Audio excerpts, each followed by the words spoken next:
Assalomu alaykum, qadrli ota-onalar. Bugun men sizlarga muhim bir masala bo'yicha murojaat qilmoqchiman.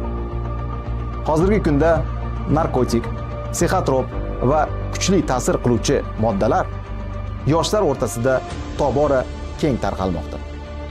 Biz bu xavfni oldini olishimiz uchun eng avvalo farzandlarimizga bo'lgan e'tiborimizni oshirishimiz kerak.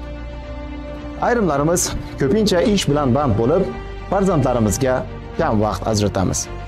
To'g'ri, oila uchun mehnat qilish muqaddas burch. Lekin farzandlarimizga mehr va tarbiya berish bundan ham muhimroqdir.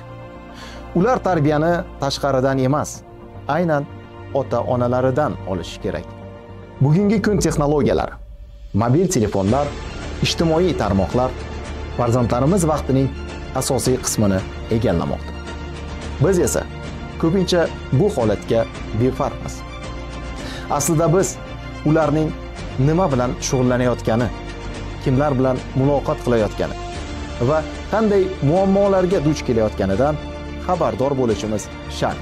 Hurmatli ota-onalar, hozirgi kunda yoshlarimizning diqqati va ularning ongiga har qachongidan ko'proq va kuchliroq yashirin hujumlar amalga oshirilmoqda. Farzandlaringiz bilan samimiy suhbatlashing, ular bilan do'st bo'ling. Shunday muhit yaratingki, ular o'zlarining muammolarini bemalol siz bilan bo'lishsin.